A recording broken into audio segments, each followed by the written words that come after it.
हरे कृष्ण। आप सबका स्वागत है आज के कार्यक्रम में। आ,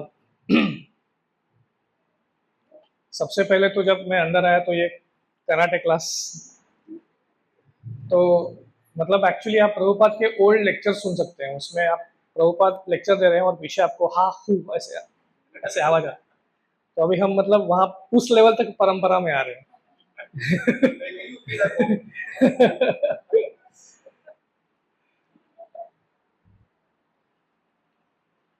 तो हम शुरुआत करेंगे। आ,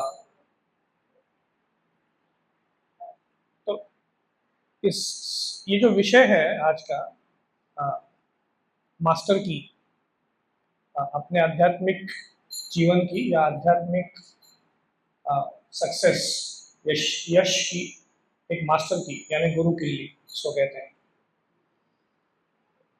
तो ये इससे गृहस्थ जीवन का कुछ वैसे लेना देना नहीं है प्रभु जी, ये हर एक व्यक्ति के लिए। तो इसकी शुरुआत मतलब ये विषय मेरे ध्यान में आया कैसे। तो मैं शिला प्रभुपाद जी का प्रवचन सुन रहा था और उसमें प्रभुपाद जी ने एक बहुत ऐसी बात बताई जो मैंने अभी तक सुनी नहीं थी, किसी प्रवचन में या किसी पुस्तक में पढ़ी नहीं थी। एक बहुत स्ट्राइकिंग पॉइंट था। तो उसमें प्रभुपाद बता रहे थे कि आप सब अपने गीता पढ़िए, जिन लोगों ने गीता सुनी है आप जानते हैं कि गीता में, मैं थोड़ा इसको निकाल कर रखता हूँ, मुझे और से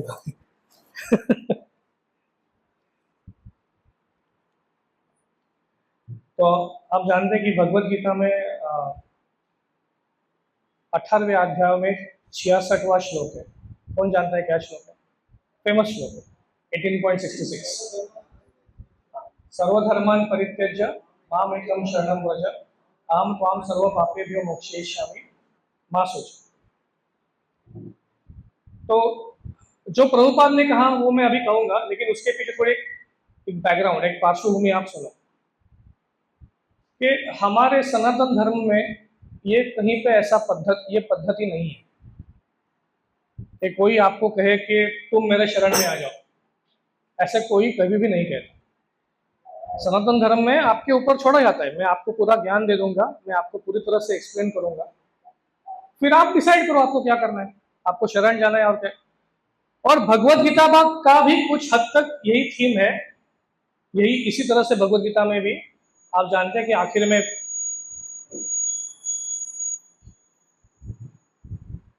सर्वधर्म हरे कृष्ण, ठीक है, हो गया, थोड़ा सा वॉल्यूम कम कर सकते हैं। तो भगवत गीता का भी यही थीम है।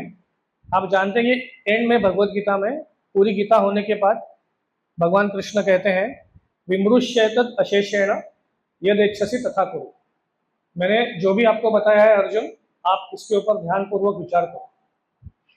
विमृश्येतद् अशेषेण मतलब किसी पॉइंट को छोड़ना मत। मैंने जो भी कुछ बताया है पूरी तरह से उसके ऊपर विचार करो, आधा विचार मत करो। जैसे आजकल क्या होता है, रिसेंसी बायस, आपने सुना होगा। रिसेंसी बायस मतलब जो तुरंत आपको किसी ने बताया वो थोड़ा ज्यादा दिमाग में होता है। मराठी में उसको पुढचं पाठ मागचं सपाट ऐसा बोलते हैं। रिसेंसी बायस थोड़ा सोफिस्टिकेटेड नेम है। तो रिसेंसी बायस क्या होता है, उसके वजह से जो एंड में बताया है वो आपको ध्यान में रहेगा, पहले बताया भूल जाएंगे। भगवान कहते हैं ऐसा मत करो, अशेषेण पूरा सब कुछ सोचो, उसके ऊपर विचार विनिमय करो और फिर आपको जो लगता है वो करो। यद इच्छसि तथा करो। तो ये ऐसा ही सनातन धर्म में इसी तरह का थीम सब जगह पे आता है, कोई ऐसा नहीं कहता। फिर आप चाहे तो और कोई अलग अलग, जैसे मैं देवता नहीं कहना चाहता, लेकिन जो भी पूजनीय व्यक्तित्व है, आप भगवान शंकर कहो या देवी है, गणपति है अभी आके गए हैं, किसी भी पुराण में आपने ऐसे किसी भी देवता का ऐसे वचन नहीं सुना होगा, इतना बोल्ड स्टेटमेंट कि सर्वधर्मान परित्यज्य माम एकम शरणम व्रज। ये ना, ये हर एक शब्द को बहुत वेट है इसमें। सर्वधर्मान परित्यज्य मतलब सारे धर्म आप जानते हो, वर्णाश्रम धर्म है और कोई धर्म आप जानते हो, उसको त्याग करो और केवल मेरे एक के शरण में आ जाओ। ऐसे कोई नहीं कहता, ऐसा कोई नहीं कहता। अच्छा, यहाँ पे इतना कहकर भगवान रुकते नहीं है, वो कहते हैं अगर आप ऐसा करोगे तो अहम, मैं त्वाम सर्व पापेभ्यो मोक्षयिष्यामि, मैं आपकी सारे पापों से मुक्तता करूंगा, सारे पापों से। अब ये ना सर्व पापेभ्यो वर्ड भी बहुत गहरा है, इसको बहुत डेप्थ है, और आगे हम चर्चा करेंगे कि सर्व पापेभ्यो मोक्षयिष्यामि का मतलब क्या होता है। तो ऐसा, अच्छा इधर भी रुकते नहीं है, फिर कहते हैं मां शुचो, आप डरो नहीं, बस इतना बिंदास करो। तो प्रभुपाद यहाँ पे सवाल करते हैं कि जब सनातन धर्म का थीम ऐसा है कि कोई ऑर्डर नहीं करता, एक्सप्लेन करता है और निर्णय आपके ऊपर छोड़ देता है, अगर गीता का भी यही थीम है तो अचानक से बीच में ये श्लोक कहाँ से आ गया? 18.66, अचानक से भगवान को ऐसा बोलने की इच्छा ही क्यों हुई? तो प्रभुपाद कहते हैं कि मतलब प्रभुपाद ने ऐसा नहीं कहा, मैं आपको एक्सप्लेन कर रहा हूँ। प्रभुपाद कह रहे थे कि जैसे किसी व्यक्ति को ना बहुत घुटन होती है, घुटन, मतलब मैं कहना चाहता हूँ कुछ लेकिन सोच रहा हूँ कहूँ नहीं कहूँ, कहूँ नहीं कहूँ, ऐसा होता है ना। स्त्रियों ने बहुत सारा एक्सपीरियंस किया होगा कि जब आपकी सास होती है घर पे और सास कुछ बोलती है ना, तो अभी मैं जवाब दूं नहीं दूं, जवाब दूं, फिर एक बार ऐसा लगता है कि चलो बोल दो यार, तो मराठी बोलते हैं एक घाव दोन पोकड़े, मतलब अभी बोल दो, जो होगा वो देख ले जाएगी। एम्प्लॉय का भी होता है ऑफिस के साथ, बॉस अपनी चलाते जा रहा है, अपनी मनमानी कर रहा है, तो इसका तो अंदर मतलब किसी को तो बोलना चाहिए, मतलब किसी को तो बिल्ली के गले में घंटा डालनी चाहिए। अभी वो कौन काम करेगा? फिर कोई होता है जिसको गट्स होते हैं, वो आखिर में बोल ही देता है चलो। वैसे प्रभुपाद कहते हैं कि वास्तव में भगवान श्री कृष्ण का जो अवतार है, आप सब जानते हैं कि भगवान श्री कृष्ण बार बार नहीं आते, ब्रह्मा जी के दिन में एक बार उनका अवतार आता है। और आप देखो भगवान श्री कृष्ण, अगर आप जीवन देखोगे पूरी तरह से, आपने भागवत पढ़ी होगी, कृष्ण किताब पढ़ी होगी, तो उसमें शुरुआत का जो एक 16 साल का या 15 साल का जो कालावधि है जिसमें भगवान श्री कृष्ण वृंदावन में समय बिताते हैं, वो बहुत ही आकर्षक है, बहुत ही आकर्षक है। लेकिन उसके बाद केवल संघर्ष संघर्ष संघर्ष संघर्ष वही है बस। ऐसा कहते हैं कि भगवान श्री कृष्ण जब मथुरा में गए, उन्होंने कंस को मारा, तो कंस की चिता अभी भी जल रही थी, ऐसा कहते हैं। मतलब ऐसे भागवत में नहीं लिखा है, लेकिन आचार्य ऐसा कहते हैं कि कंस की चिता जल रही थी और भगवान पत्र लिखते हैं युधिष्ठिर महाराज को कि तुम पांडवों के साथ अन्याय कर रहे हो, मुझे अच्छा नहीं लग रहा है, ये काम बंद करो, नहीं तो मैं आ रहा हूं। मतलब आप सोच सकते हो कि कितना संघर्ष है। और ठीक है, भगवान की 16,108 बीबियां हैं, लेकिन क्या सबको भगवान का फुल टाइम समय मिल रहा है? बिल्कुल नहीं। भगवान है ही नहीं द्वारका में, कभी यहाँ पे है, कभी वहां पे है, कभी और कुछ कर रहे हैं, मतलब संघर्ष संघर्ष है कंटिन्यूसली। तो भगवान कहते हैं कि ये जो 15 साल मैंने सबके सामने रखे, ये बताने के लिए कि जो लोग मुझे वास्तव में प्रेम करते हैं ना, वो लोग कैसे होते हैं, ये सबको दिखाने के लिए, है ना।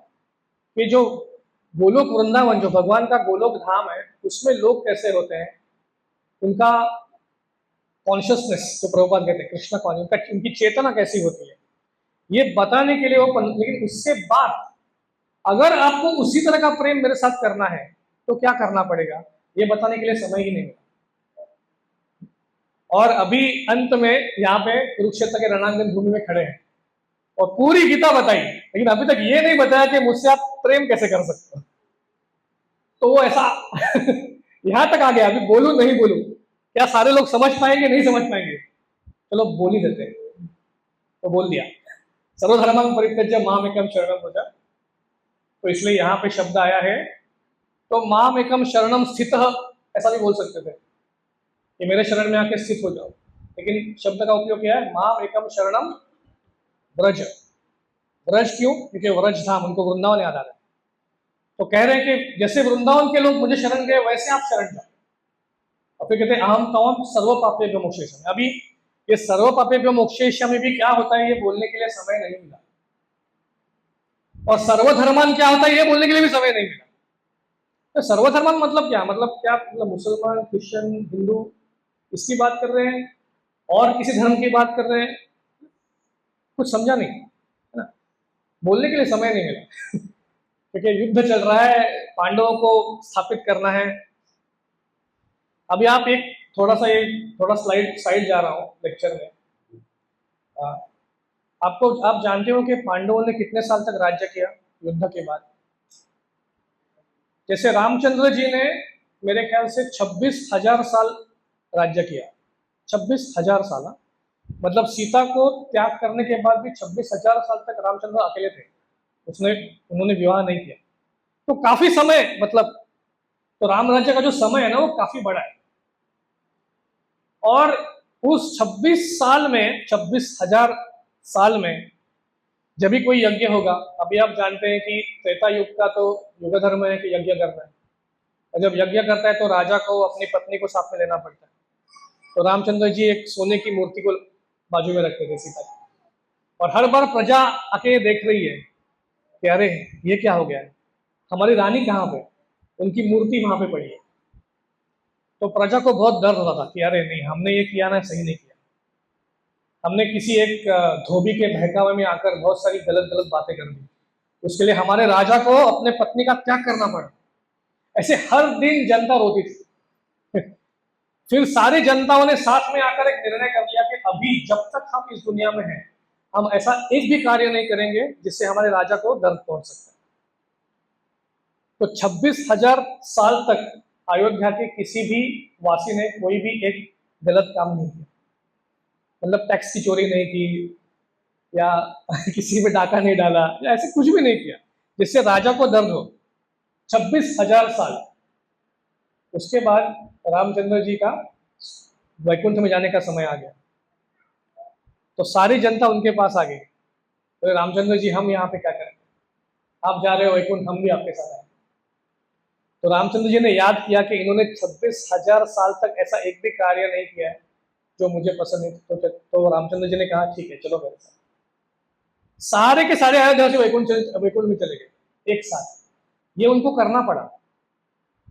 तो हम राम राज्य कहते हैं, लेकिन राम राज्य हर एक की जिम्मेदारी है, किसी एक पॉलिटिकल लीडर की जिम्मेदारी नहीं। 26,000 साल तक मैं ऐसा कोई काम नहीं करूंगा, तो ये हम लोग नहीं कर सकते, तो वो छोड़ दो। जो हो ही नहीं सकता उसके बारे में आप क्या करो, जो कर सकते हैं वो करना चाहिए, और वो क्या कर सकते हैं वो अभी हम बताएंगे। तो देखिए ये ऐसा, तो भगवान कृष्ण के ऊपर आते हैं। तो भगवान कृष्ण ने ये बोल दिया, लेकिन फिर भी कैसे करना है, क्या करना है, वो बोलने के लिए समय नहीं मिला। तो फिर वो खुद आ गए कलयुग में, श्री चैतन्य महाप्रभु के अवतार। अभी श्री चैतन्य महाप्रभु का अवतार कैसे स्वयं भगवान कृष्ण का अवतार है आप काफी सब जानते हैं, हम इसके ऊपर अधिक समय नहीं बिताएंगे। लेकिन उस अवतार में भी कैसे भगवान को शरण करना है। अच्छा, भगवान को जब आप शरण जाओगे तो आपको क्या मिलेगा, जो भगवान यहाँ पे बताना चाहते हैं सर्वधर्मान परित्यज्य में, कि ये आपको क्यों करना है। आपको वही प्रेम मिलेगा जो वृंदावन के भक्तों के पास है। तो एक और जगह पे एक सटल श्लोक भगवान बोल देते हैं कि यम लब्ध्वा चा परम लाभम मन्यते नाधिकम तक यस्मिन् स्थितो न दुखेन गुरुणापि विचाल्यते। ये गीता में श्लोक आता है। तो अगर ऐसा प्रेम आपको मिल गया, यम लब्ध्वा, अगर आपको वो मिल गया, च परम लाभम मन्यते नाधिकम तक, आपको कोई भी इस संसार की चीज उससे श्रेष्ठ आप नहीं मान सकते। अब ये ना हमको ये एक्सपीरियंस नहीं है तो हम इसको समझ नहीं सकते पूरी तरह से। लेकिन आप समझो एक माता और एक पुत्र का आप उदाहरण ले सकते हो। मतलब भगवान का प्रेम कैसा है ये समझने का क्लोजेस्ट एग्जाम्पल इस दुनिया में जो है तो माता और पुत्र का प्रेम, ऐसा हम कह सकते हैं, या पिता और पुत्री का प्रेम भी कह सकते हैं। राइट प्रभु जी? तो यू सेइंग यस। तो माता और पुत्र का प्रेम या पिता और पुत्री का प्रेम, ये उसका एक क्लोजेस्ट एग्जाम्पल हम कह सकते हैं। तो अगर किसी माता का पुत्र खो गया है या किसी पुत्र की माता खो गई, फिर आप उस पुत्र को, चलो मैं आपको ना अमेरिका का अध्यक्ष बनाता हूँ, डोनाल्ड ट्रंप को हटाता हूँ और आपको वहां पे बिठाता हूँ, ऐसे आप उस माता को बोल दोगे, क्या वो मानेगी? नहीं मानेगी। एक वो हिरकणी की कथा जानते हैं आप? हिरकणी, बीच में मूवी भी आई थी उसके ऊपर। तो ये हिरकणी नाम की एक लेडी थी शिवाजी महाराज के समय पर, और उसका काम था कि रायगढ़ जो किला है उसके ऊपर जाकर दूध डिलीवर करना है। तो एक बार वो चली गई दूध देने के लिए, लेकिन किसी कार्यक्रम में वहां पे थोड़ी मग्न हो गई, तो यहाँ पे दरवाजे बंद हो गए। तो वो चली गई, तो कहती है कि अभी दरवाजा खोलो, तो नहीं अभी दरवाजा नहीं, दरवाजा बंद हो गया, तो अभी क्या करूं? क्या रहो, यहाँ पे रायगढ़ पर धर्मशाला है, खाने पीने की व्यवस्था है, आप रह जाओ। तो लेकिन मेरा बच्चा अकेला है वहां पे, मैं ऐसे नहीं रह सकती। तो उसका बच्चे को अकेले छोड़ के आई थी घर पे। अब कोई एक वहां पे वृद्ध स्त्री थी जो पूरी तरह से सक्षम नहीं थी बच्चे का सब ख्याल रखने के लिए, तो उसको पता है कि अभी मेरे बच्चे के साथ कुछ भी हो सकता है। तो वो सोच रही है कि क्या होगा क्या होगा, अभी दरवाजे तो बंद हो गए। तो वो कहती है अरे जाओ आपके महाराज को बताओ, शिवाजी महाराज को, मेरा ऐसा बच्चा है, वो मुझे छोड़ेंगे। तो शिवाजी महाराज छोड़ो, उनका बाप भी आएगा ना तो भी दरवाजा नहीं खुलेगा। मतलब रूल था वो। शिवाजी महाराज ने अपने सेवकों को बता के रखा था कि अगर मैं भी आऊं और कहूं कि सूर्यास्त के बाद दरवाजा खोलो तो आपको नहीं खोलना है। That was the rule. तो ये किलेदार वही बोला कि अगर उनका बाप भी है कुछ कहेगा ना तो मैं खोलने नहीं वाला। तो अभी ये क्या कहूँ क्या कहूँ। तो उसने ना वो जो वहां पे हिरकणी नाम का एक वहां पे बुरुज मतलब एक जगह होती है जहां से शत्रु को मारने के लिए आप बम फेंकोगे या उबलता हुआ ऑयल फेंकोगे या ऐसे सब चीजें करोगे। और एक हिरोजी इंदुलकर नाम के एक आर्किटेक्ट थे शिवाजी महाराज। शिवाजी महाराज ने उनको बोला था कि ये जो बुरुज है आपको इस तरह से बनाना है कि ना तो यहाँ से कोई नीचे जा सकता है ना तो कोई ऊपर आ सकता है। तो हिरोजी इंदुलकर ने बोला ठीक है मैं बनाता हूँ। तो वो जो बुरुज था वो ऐसे बनाया था, वहां से कोई जा सकते कोई नहीं आ सकता। ये जो लेडी थी उसको अपने पुत्र का इतना प्रेम था कि वहां से उतर कर नीचे चली, बहुत पीड़ा हुई होगी, कैसे अपने उसने साड़ी फेंकी, थोड़ा बहुत फिर पकड़ कर गई हो। फिर ये न्यूज शिवाजी महाराज के पास गई कि ऐसा हुआ है। शिवाजी बोलते असंभव, पहले तो हीरो जिंदुलकर को बुलाओ कि ऐसा कैसे हुआ, तुमने ऐसा बनाया ही कैसे?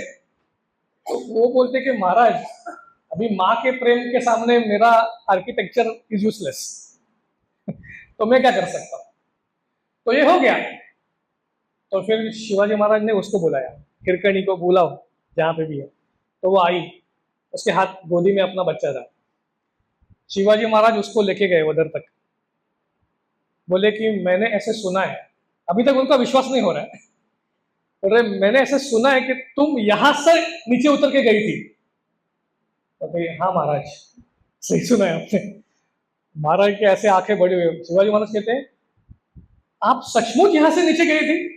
तो हाँ महाराज, तो मुझे करके दिखाओ, मुझे करके दिखाओ, मैं हूं मैं यहाँ पे खड़ा। तो उसने कहा मैं अभी नहीं कर सकती क्योंकि मेरा बच्चा मेरे पास है तो उसने सिंपल आंसर देके मेरा बच्चा मेरे पास है ना तो मैं नहीं कर सकती महाराज, उसको आप नीचे रखो, दरवाजा बंद करो फिर मैं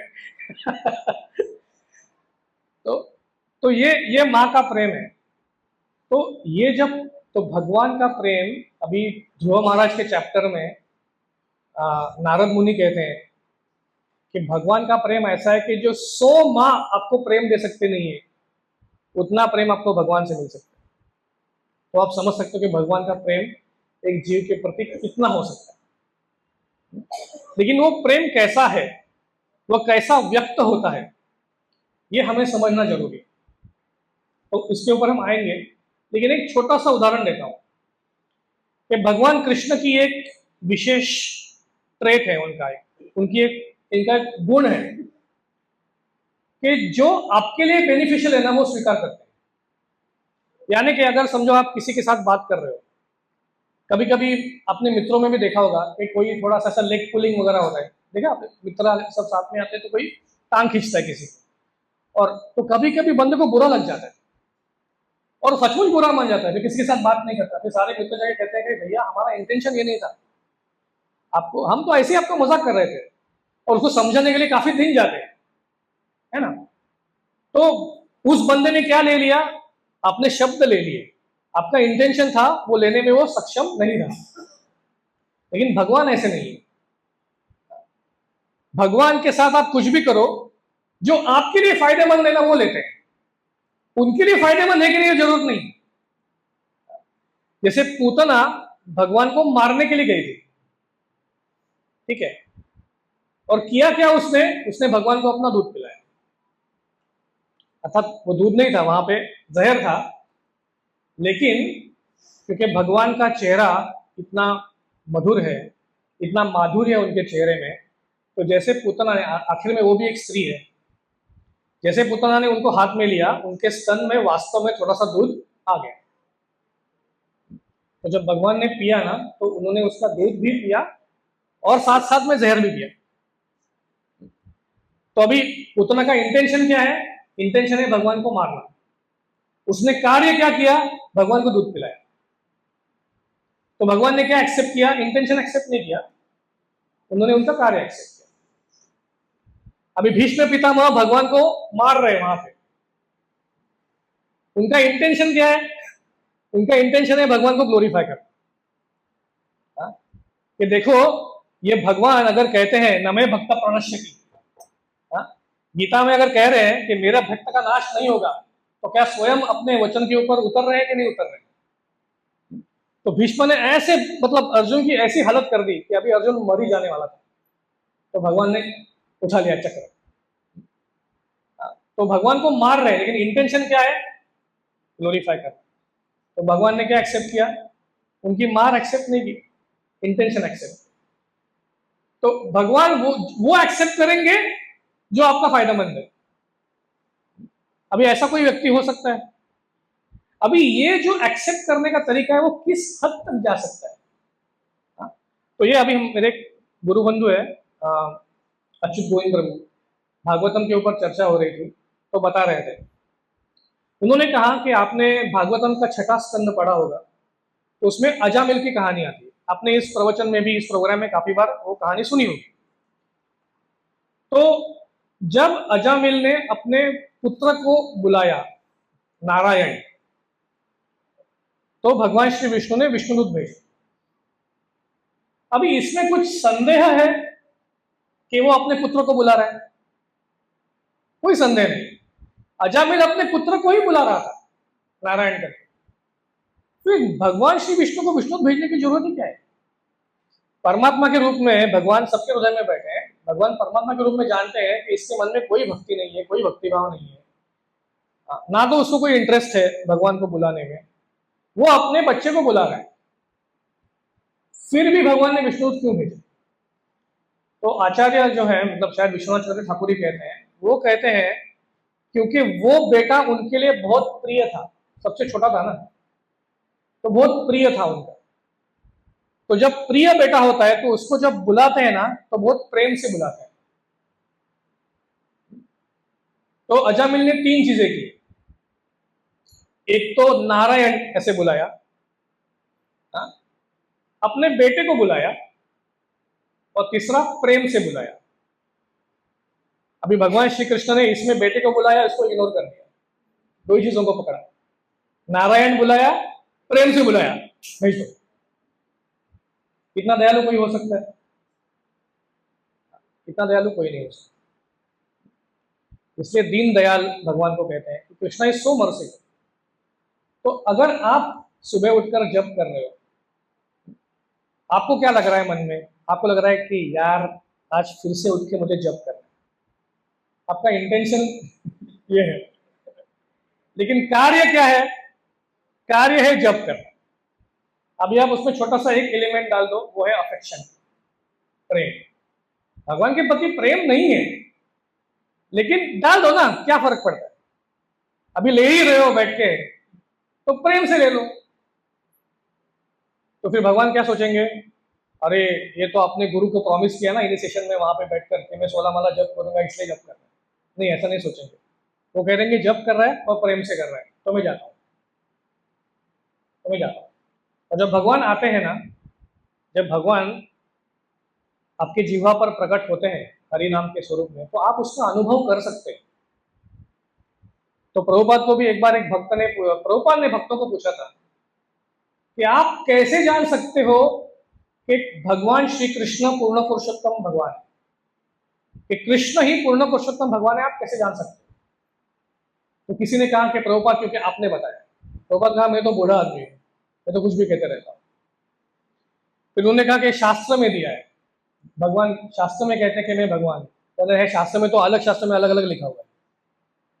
फिर एक भक्त ने कहा क्योंकि प्रभुपाद जब हम कृष्ण का नाम लेते हैं तो हम उसका अनुभव कर सकते हैं। तो उन्होंने कहा हाँ ये सही, तो कृष्ण का नाम लेते हैं तो उसका आप अनुभव कर सकते हैं। आप करके देखिए जो करते हैं। एक क्षण ऐसा आएगा, आपकी पूरी सारी 16 माला जो जितनी भी करते होंगे आप, उसमें एक दो मंत्र आपको लगेंगे कि यार ये तो कुछ और ही है, ये कुछ मैजिक हो रहा है। और वो मैजिक की जो शक्ति है ना, वो दिन भर आपके साथ रहेगी, वो दिन भर आपके साथ रहेगी। इसका आप एक्चुअली अनुभव कर सकते हो। और अगर आपको ये अनुभव मतलब आप बोलते हो नहीं मैं इसमें विश्वास ही नहीं कर सकता, तो ये जो अजामिल का पूरा एपिसोड है ना, ये होने के बाद यमराज एक श्लोक कहते हैं, अभी मुझे वो श्लोक याद नहीं आ रहा है, तो उसमें वो कहते हैं कि अगर आपको जलन लग जाए, मतलब आपको अग्नि आपके ऊपर आ जाए, आप जल जाओ, या अगर आपकी हड्डी टूट जाए, या अगर आप गिर जाओ, ऐसे 4-5 चीजें दी है उसमें। वहां पे जब अगर आप भगवान श्री विष्णु का या कृष्ण का नाम लोगे तो आपको दर्द महसूस नहीं होगा, ऐसा भागवत में श्लोक है। अभी आपको जानबूझकर हड्डी टूटने की जरूरत नहीं है, लेकिन अगर ऐसा हो जाता है तो आप देके रखो, लेके देखो क्या होता है।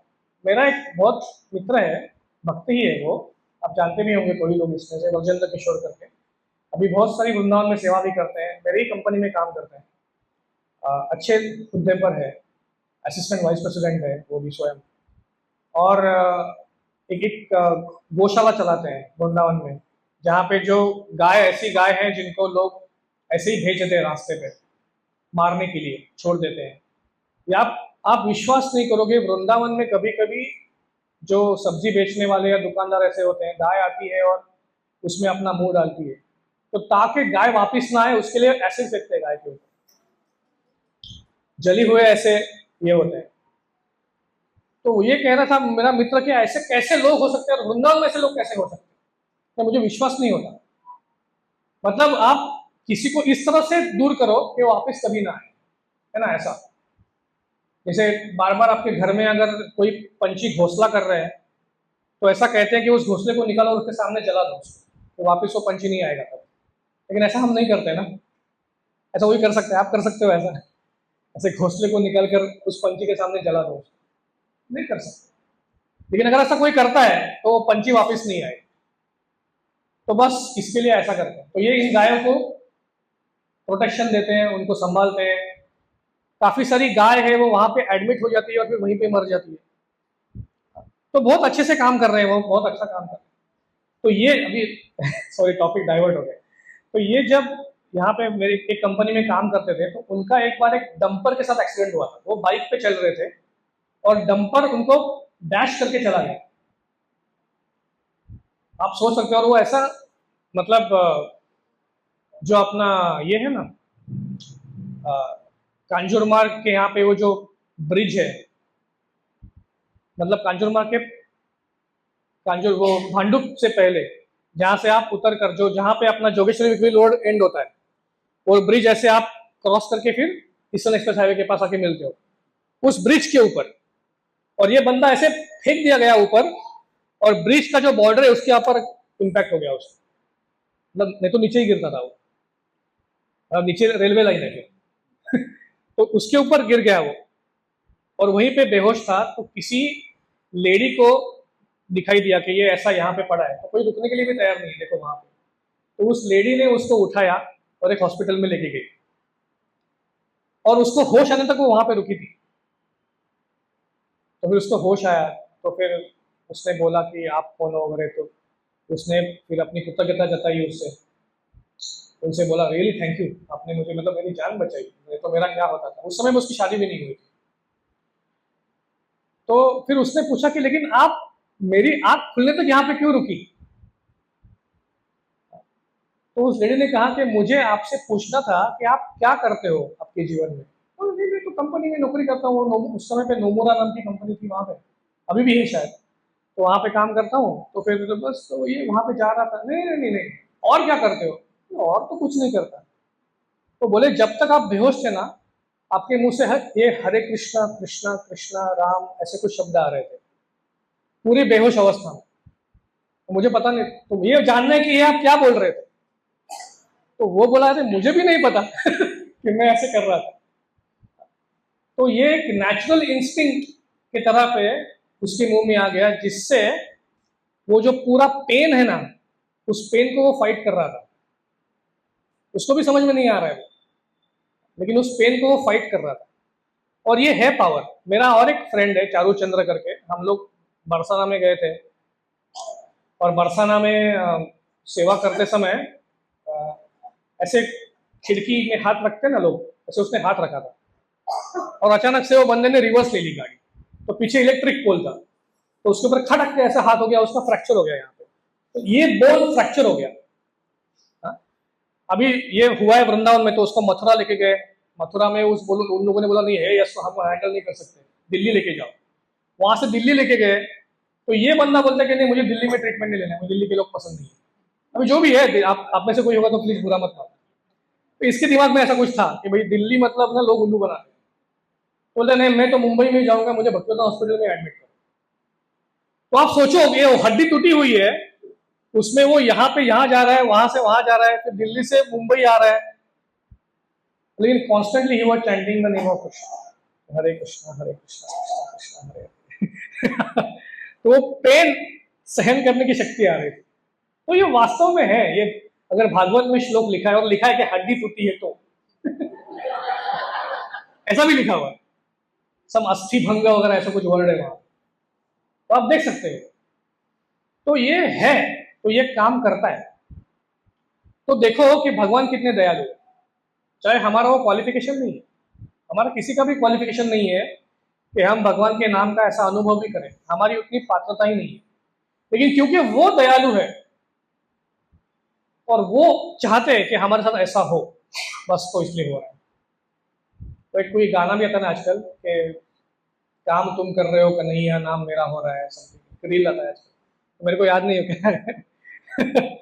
तो ये एक्चुअली है, वो फैक्ट है। हाँ, तो वो फैक्ट है। फिर अभी हम इस विषय के ऊपर आते हैं कि भगवान कितने दयालु है। तो भगवान ने फिर अवतार लिया श्री चैतन्य महाप्रभु का, वही प्रेम सबको बांटने के लिए। अभी जब हम ये प्रेम विषय की जब चर्चा करते हैं, प्रेम, तो उसमें एक भावुकता का, लोग कहते हैं भावुकता के सेंटिमेंटल स्टेज पे है, इसमें कोई भावुकता होगी। तो श्री चैतन्य महाप्रभु का एक पक्का रूल है, उन्होंने जो भी दिया है ना, वो कुछ भी भावुकता के बेसिस पे नहीं दिया, उसके पीछे बहुत गहरा ज्ञान छुपा हुआ है, बहुत डीप।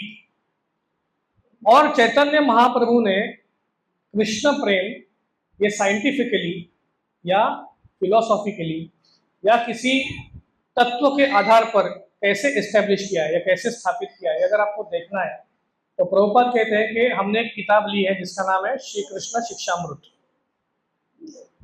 तो चैतन्य महाप्रभु के जो भक्त थे, उनके 5 अलग अलग भक्तों के साथ उनके 5 अलग अलग संवाद है।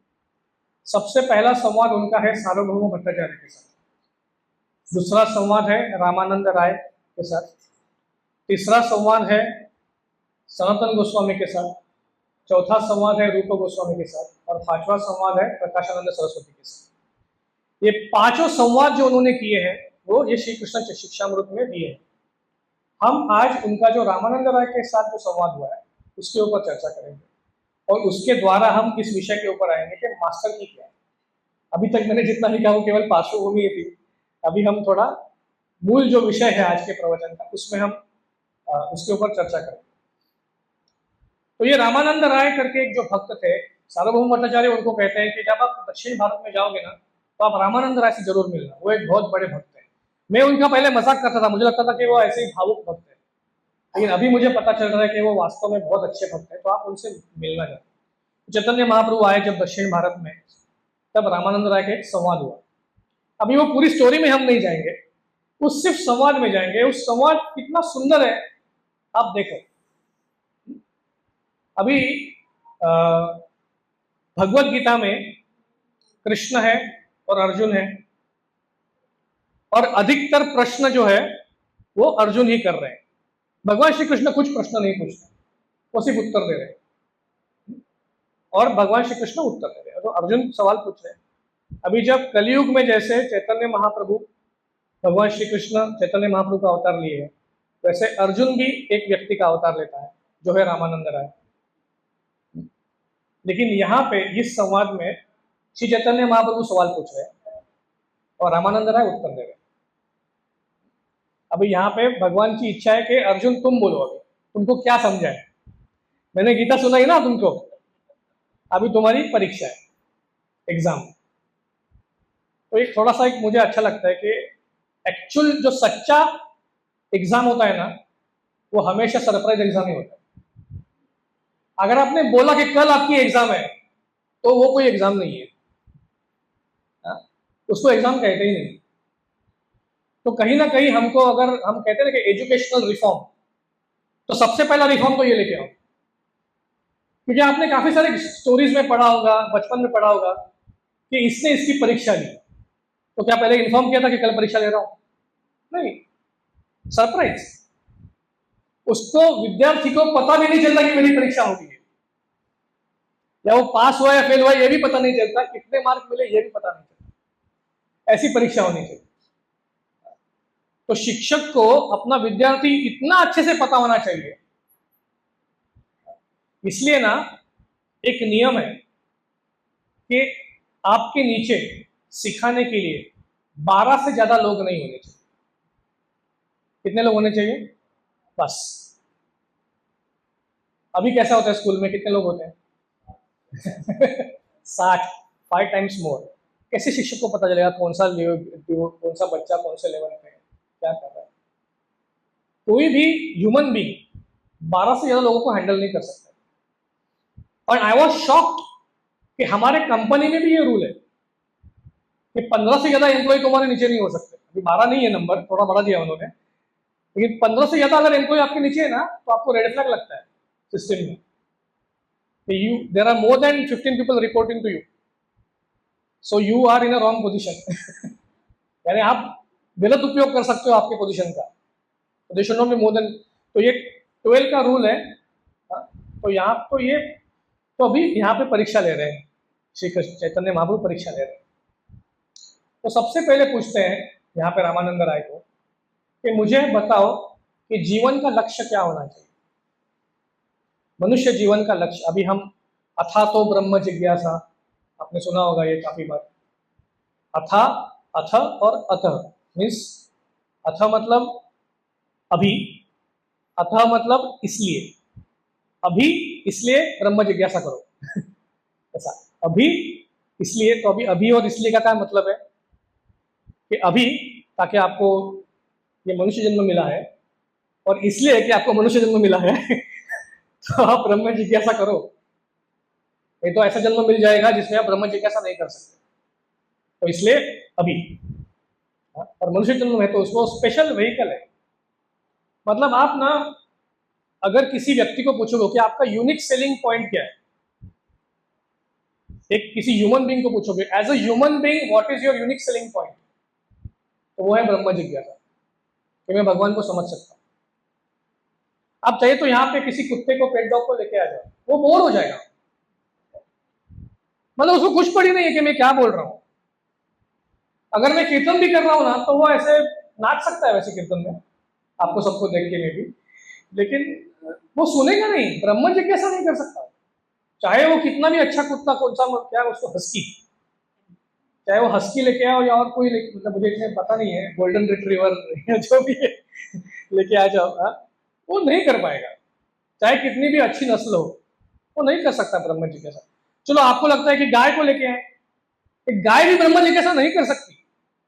At the end of the day वो ब्रह्म जिज्ञासा नहीं कर पाएगी, वो आपको चाट लेगी आकर अच्छे से, आपका प्रेम जता के चली जाएगी उनका, लेकिन ब्रह्म जिज्ञासा नहीं कर सकते। वो केवल ह्यूमन बीइंग ही कर सकते। ये आपका प्रेरोगेटिव है।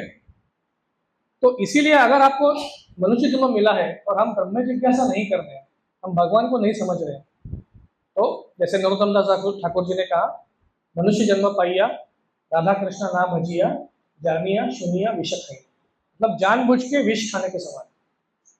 तो इसलिए हमको थोड़ा तो समय देना चाहिए इसके। ठीक है, अभी हम हमारे मुद्दे पे आते हैं। तो पहला प्रश्न पूछे कि जीवन का लक्ष्य क्या है, मनुष्य जीवन का लक्ष्य क्या है।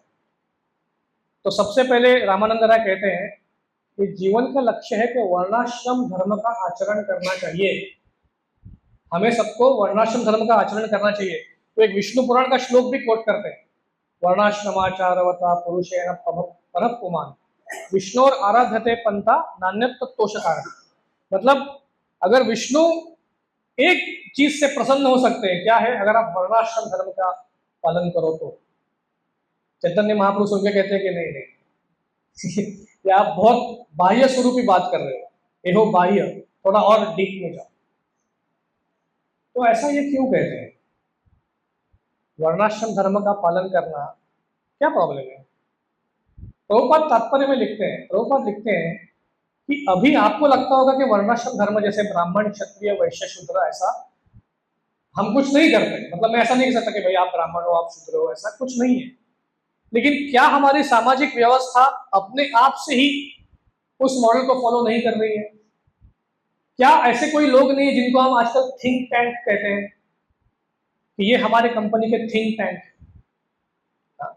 या special adviser to prime minister on security matters, ऐसे क्या लोग नहीं है।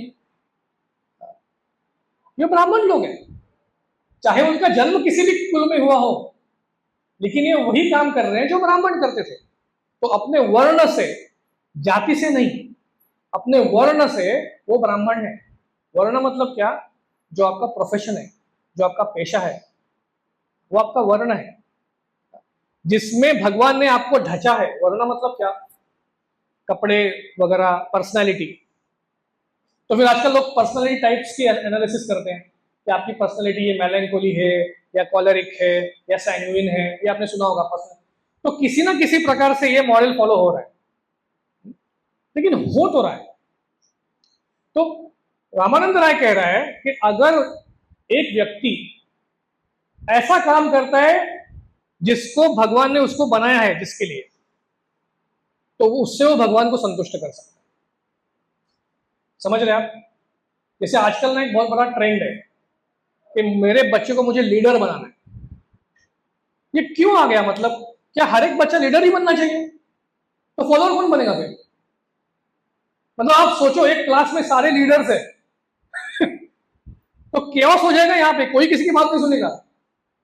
लीडर तो दो तीन ही होते हैं, बाकी तो फॉलोअर्स ही होते हैं। और आप एक जीवन में परीक्षण करोगे तो जो अच्छा फॉलोअर होता है ना, वो ऑर्गेनिकली आगे जाके लीडर बन जाता है, आपको पता भी नहीं चलेगा वो कैसा हो गया। लेकिन बचपन से उसको लीडरशिप का ट्रेनिंग प्रोग्राम में बच्चे को भेज रहे हो, लीडरशिप लीडरशिप लीडरशिप, तो कैसे, मतलब कैसे चलेगा, दुनिया कैसे चलेगी। हर एक कोई लीडर ही बन रहा है। और भारत में वैसे भी बहुत सारे लीडर्स का पहले ही प्रॉब्लम है, क्योंकि भारत में क्या है ना, भारत में एक्सेप्शन ये नॉर्म है। समझ रहे हो मैं क्या कह रहा हूं, तो एक्सेप्शन नॉर्म मतलब अगर कोई नियम करता है कि आपको ना, हमने सरकार ने नियम किया, क्या नियम किया कि अगर आपको टैक्स भरना है, नहीं ये नियम थोड़ा अलग है, मैं आपको बताता हूँ। हाँ, अगर आपको, हाँ बोलो बोलो, हाँ हाँ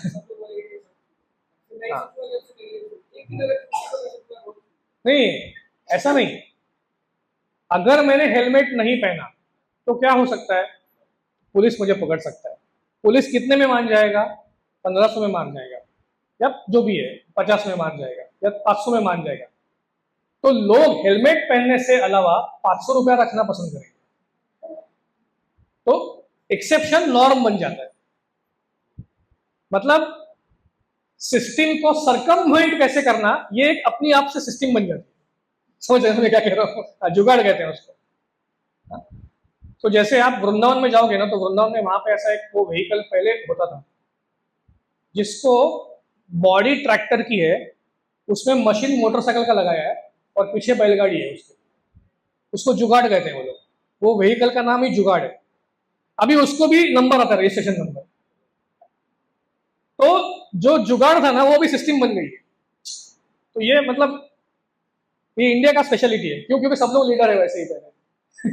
कि आपको कैसा, मतलब अभी आप में से जो सीए है वो ये जानते होंगे कि मैं क्या कह रहा हूँ कि टैक्स को कैसे बचाना है। सीए जानता है, ऐसा ऐसा करेगा तो बच जाएगा।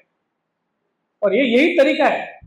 ये तरीका कैसा है? ये तरीका टैक्स भरने का तरीका नहीं है, ये सिस्टम से बाहर निकलने का तरीका है और उसकी फीस मिलती है। तो जाने दो, अभी मैं उसमें डीप में नहीं जाता। तो वैसे ही बहुत सारे लीडर हैं, तो और आप लीडर बना रहे हो उसको, लीडरशिप लीडरशिप लीडरशिप, तो फॉलोअर कौन बनेगा? और क्या आपको लगता है कि समाज ऐसे चल सकता है कि सारे लोग लीडर ही बन जाए? ऐसा नहीं हो सकता। आपको लगता होगा कि मैं यहाँ पे बैठकर प्रवचन दे रहा हूँ तो मैं लीडर हूँ। मैं लीडर नहीं हूँ, मैं भी किसी की आज्ञा से प्रवचन दे रहा हूँ। किसी ने मुझे आज्ञा की है कि आप करो, तो मैं कर रहा हूँ। लेकिन वो करते समय मैं क्या कर रहा हूँ? मेरे पास जो भगवान ने गुण दिए है उस गुण का मैं उपयोग कर रहा हूँ। ये मैं आज्ञा के बाहर नहीं हूँ। गुण का उपयोग अच्छे से करना, इसका मतलब ये नहीं होता कि मैं आज्ञा के बाहर चला गया। समझ रहे हो आप? तो ये दैवी वर्णाश्रम पद्धति। दैवी वर्णाश्रम मतलब मैं कोई तोप नहीं हूं। मैं ऐसा नहीं कि मैं आगे जाके गुरु बन जाऊंगा तो आप सारे मेरे शिष्य बन जाओ, मैं आपको दीक्षा दे दूंगा। ऐसा कभी नहीं हो सकता। वो अपनी पात्रता ही नहीं है। और प्रवचन करना ये कोई गुरु बनने की पात्रता नहीं है। ऐसा भगवान कहीं लिखते नहीं है कि जो अच्छा लिखते हैं ना वो गुरु बन सकता है। अगर आजकल आप देखोगे तो जो भी बड़े बड़े गुरु है, मतलब मैं नाम नहीं लेना चाहता, तो वो इसलिए गुरु क्योंकि वो अच्छा लेक्चर देते हैं। उनका लेक्चर सबको बहुत अच्छा लगता है। तो ऐसे लिखा है शास्त्र में कि आप प्रवचन अच्छा दो तो आप गुरु बन सकते हो।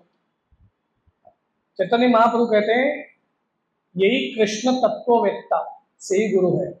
आपको कृष्ण तत्व पूरी तरह से पता है तो ही व्यक्ति गुरु हो सकता है। सॉरी, मैं थोड़ा डाइग्रेस हो रहा हूँ टॉपिक के ऊपर, बट ये मामूली चीज नहीं है, ये हमको समझना चाहिए। ऐसा कोई भी टॉम डिक एंड हैरी गुरु नहीं बन सकता। हाँ? उस व्यक्ति का एक क्वालिफिकेशन होता है।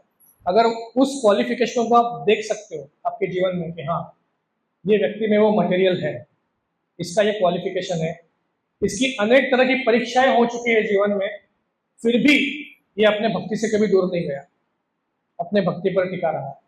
हाँ? और इतना ही नहीं, अपने साथ साथ और इतने सारे लोगों को ये प्रोत्साहन भी दे सकता है। ऐसे व्यक्ति को गुरु करके स्वीकार कर सकते हैं, नहीं तो नहीं। और हमें से कोई ऐसी परीक्षाओं को टिक नहीं सकता। मतलब हो, आप में से शायद हो सकते हैं कोई ग्रेट लोग। तो ऐसा नहीं कि किसी एक ही व्यक्ति को गुरु बनना चाहिए, गुरु भी काफी हो सकते हैं, लेकिन वो ऑर्गेनिकली बन जाते हैं। उसका कोई ऐसा मतलब एप्लीकेशन फॉर्म नहीं होता कि चलो मैं अप्लाई करता हूँ कि मेरा भी एक ऐसा करो, ऐसा नहीं। ऑर्गेनिकली जो बन जाता है बन जाता है। ये टॉपिक ही कंप्लीट डिफरेंट है, तो इसमें बाद में कभी आते हैं। लेकिन वर्णाश्रम धर्म के ऊपर आते हैं। तो वर्णाश्रम धर्म क्या? अपने जो गुण अच्छे हैं उसका आप उपयोग करो और भगवान को संतुष्ट करो। तो इसका यहाँ पे एक श्लोक भी बताया गया है जो रामानंद राय ने शायद बताया होगा वहां पे महाप्रभु को। सीसी में नहीं लिखा हुआ है लेकिन तात्पर्य में प्रभुपाद लिखते हैं। वो श्लोक है यत प्रवृत्तिर्भूतानाम येन सर्वमिदं ततम स्वकर्मणा तम अभ्यर्थ्य सिद्धि विन्दन्ति मानव। मतलब वो व्यक्ति जिसने मेरी प्रवृत्ति डिसाइड की है, जिसने ये बताया कि मुझे ऐसे बनना है, और जो व्यक्ति इस सारे जो स्थल स्थावर जंगम सारे वस्तुओं में भी फैले हुए हैं जिनका मैं उपयोग कर सकता हूं, जो वृत्ति मेरी है उस वृत्ति को जताने के लिए मुझे उन वस्तुओं का उपयोग करना चाहता है, उस वस्तुओं में भी वो व्यक्ति फैला हुआ है और ये वृत्ति भी उससे ही आई हुई है, तब वो जो मैं कार्य करता हूं उसका जो फल अगर मैं उसको अर्पण करूं, स्वकर्मणा तम अभ्यर्च सिद्धि विन्दन्ति मानेवा, तो ये आपका परफेक्शन है। तो यही यहाँ पे रामानंद राय बताना चाहते हैं। लेकिन महाप्रभु कहते हैं कि नहीं, ये एक्सटर्नल है। अभी महाप्रभु ऐसा क्यों कहते हैं? क्योंकि वर्णाश्रम पद्धति में कुछ थोड़े बहुत ऐसे नियम है जो बहुत जटिल है। एक छोटा सा उदाहरण देता हूं आपको, एक्चुअल उदाहरण। हमारे मेरे गुरु बंधु है जिनका नाम है नित्यानंद प्रभु, मतलब चैतन्य महाप्रभु के पार्षद नित्यानंद प्रभु नहीं, एक ब्रह्मचारी है नित्यानंद प्रभु। वो श्री वैष्णव संप्रदाय से बिलोंग करते हैं, यानी उनकी फैमिली में उनके पिता उनकी माँ ये श्री वैष्णव संप्रदाय से दीक्षित है। और बचपन से उनको काफी अच्छे से एक ब्राह्मण कैसे अलग अलग मंत्रों का जप करता है, उच्चारण करता है, इस विषय में उनको अच्छी से शिक्षा प्राप्त है, उनको अच्छे से ट्रेनिंग किया गया। तो सारे जो श्लोक है स्तोत्र है वो उनको बाय हार्ट है, मतलब बचपन है ही बचपन से, वैसे जन्म से तो ब्राह्मण है ही और उनको ट्रेनिंग भी वैसी दी है, और आगे जाकर यहाँ पे भक्ति में आ गए। तो उन्होंने क्या किया, जैसे भक्ति में आ गए उनको हरिनाम दीक्षा मिल गई, तो अपने गले में जो एक ब्राह्मण थ्रेड होता है ना, बचपन में उनका हुआ होगा संस्कार, यज्ञोपवीत संस्कार, तो उन्होंने सोचा कि अभी तक मुझे हरिनाम दीक्षा ही मिली है, मुझे अभी तक ब्राह्मण दीक्षा मेरे गुरु से नहीं मिली। जो बचपन में फैमिली गुरु से वगैरह मिली होगी वो अलग बात है, लेकिन मेरे गुरु से मिली नहीं है। तो उन्होंने अपना जो यज्ञोपवीत था वो गंगा में बहा दिया, तो उनके गले में यज्ञोपवीत नहीं था, दीक्षा हो चुकी है, यज्ञोपवीत गले में नहीं है। तो उनके यहाँ पे एक प्रोसेशन, यानी जो क्या कहते हैं मोर्चा, एक जा रहा था जहाँ पे भगवान का विग्रह है। तो ऐसे आप साउथ इंडिया में देखोगे, ऐसे भगवान को लेकर पालकी में जाते हैं और ऐसे साथ में चलते हैं लोग, फिर वो नगारा वगैरह बजाते हैं, उसके पीछे ब्राह्मण वेदोच्चारण करते हैं। तो इसको तो सारे श्लोक पता है, तो ऐसे मोर्चे में जा रहे थे और एक श्लोक बोलना शुरू कर दिया उसने, क्योंकि सारे श्लोक पता थे, सारे ब्राह्मण गा रहे थे, इसने भी शुरू कर दिया। तो एक ब्राह्मण था आगे, उसने पीछे देखा, देखा ये गा रहा है, 2 मिनट कुछ बोला नहीं, फिर से पीछे देखा, बोला मत गाओ, चुप बैठो। बोला क्यों? आपके गले में यज्ञोपवीत नहीं है इसलिए मत गाओ। अभी ये क्या बात हुई? ये भक्त है, ये जानता है कि सोच लोगों को क्यों गाना चाहिए, लेकिन वो ब्राह्मण कह रहे मत गाओ क्योंकि आपके गले में यज्ञोपवीत नहीं है। यहाँ का नियम है कि जब प्रोसेशन में चलते हैं तो आपके गले में यज्ञोपवीत होना चाहिए, वही लोग श्लोक गाते हैं, नियम है, सिस्टम है। तो वर्णाश्रम धर्म में ऐसे जटिल नियम होते हैं जिसके वजह से आपको जो भगवान ने दिया है उसका आप उपयोग नहीं कर पा रहे। वो नियम इसके लिए होने चाहिए कि आप उसका उपयोग अच्छे से कर पाए, लेकिन अभी उस नियमों की वजह से आप उपयोग नहीं कर पा रहे। तो चैतन्य महाप्रभु कहते हैं कि नहीं, एहो भाई है, इसको बाजू में रखो और डीप में जाओ। तो उसके बाद रामानंद राय और एक श्लोक कोट करते हैं, अभी गीता ही है, वो अर्जुन ही है, गीता के सारे श्लोक याद आ रहे हैं उनको। तो एक तो पहला तो बता दिया था कि यत प्रवृत्ति भूता नाम ये न सर्वमिदं तथा, अभी उसको तो बाह्य कर दिया भगवान ने। फिर कहते हैं कि हाँ,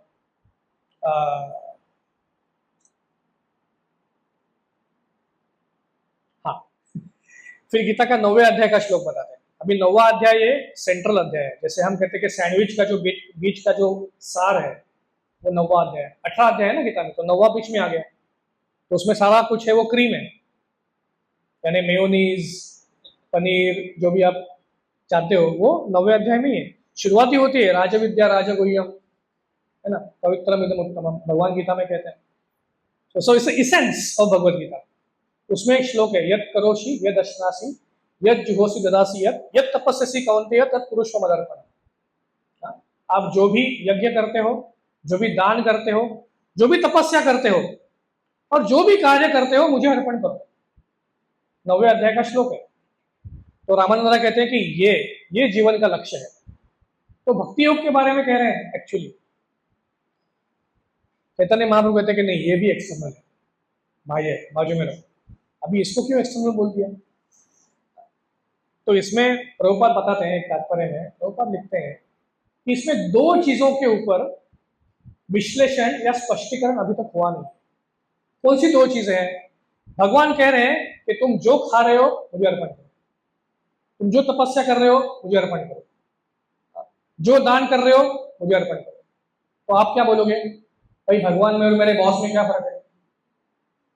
तो बॉस ही बन गया जाके, वही कह रहे हैं ना। तो मेरा बॉस भी तो यही कह रहा है ऑफिस में, जो भी काम करते हो मेरे से पूछ के करो।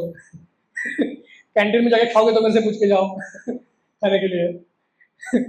लकीली ऐसा नहीं कहते कि बाथरूम जाने के लिए मेरे से पूछो, तो आगे से वो भी हो सकता है। चाइना में शायद कहते भी होंगे, भारत में तो नहीं कहते। हाँ, तो ये है प्रॉब्लम। तो इसमें विश्लेषण क्या नहीं हुआ है? विश्लेषण ये नहीं हुआ है कि अगर भगवान अगर कह रहे हैं कि आप मुझे खाना खिलाओ, मेरे लिए दान दो, ये नहीं अभी तक यहाँ पे बताया गया है कि उनका जो शरीर है वो आध्यात्मिक है, उनका जो स्थान है वो आध्यात्मिक है।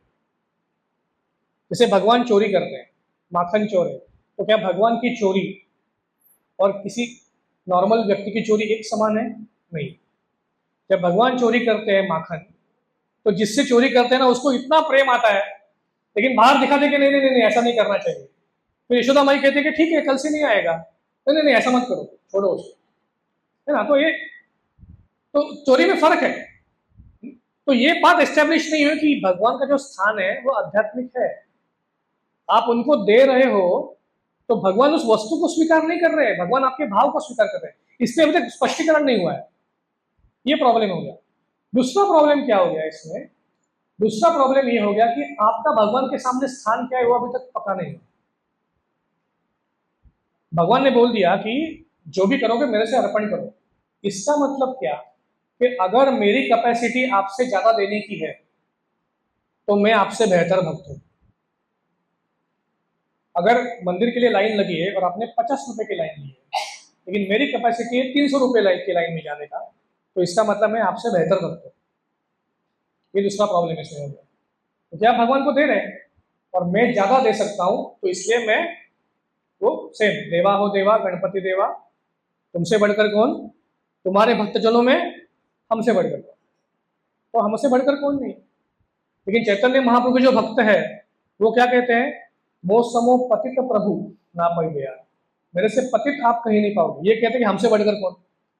कितना स्टार्क डिफरेंस है। क्यों? क्योंकि वो स्पष्टीकरण नहीं हुआ ना अभी तक कि वो जो स्वीकार कर रहे हैं वो आपके पैसे को स्वीकार नहीं कर रहे, हाँ, वो आपका दान स्वीकार नहीं कर रहे, आपकी तपस्या स्वीकार नहीं कर रहे, उसके पीछे जो भाव है वो स्वीकार कर रहे। लेकिन अभी तक स्पष्ट नहीं हुआ इस श्लोक में। तो चैतन्य महाप्रभु यानी कि ये एक्सटर्नल है, गो स्टिल डीपर। अभी यहाँ पे आखिर में अर्जुन बोलता है कि अभी मैं क्या बोलूं, अभी मैं इतना अच्छा बोला, अभी भी मेरे को बोल रहे डीपर डीपर, तो अपना ब्रह्मास्त्र निकालते हैं। कहते हैं कि भगवान कृष्ण ने गीता में कहा है, सर्वधर्मान परित्यज्य माम एकम शरणम व्रज अहम त्वाम सर्व पापेभ्यो मोक्षयिष्यामि मा शुचि। ये जीवन का लक्ष्य है। आप बोलते हैं अभी तो मैं पास हो गया क्योंकि यही बताया था ना गीता में लास्ट टाइम, यही कंक्लूड किया था गीता में, तो अभी तो मेरा हो गया, मतलब अभी तो मेरे को मार्क मिल गए।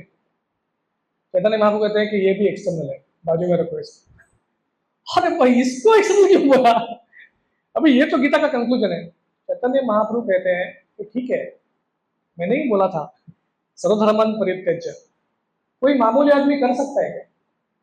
आप कर सकते हो, घर बार छोड़कर भगवान के शरण में जाओ, कर सकते हो। कौन कर सकता है? कोई नहीं कर सकता। तो चैतन्य महाप्रभु कहते हैं कि एक सामान्य गृहस्थ अपना सब कुछ काम झाम छोड़कर, सब कुछ छोड़कर भगवान के शरण में नहीं जा सकता।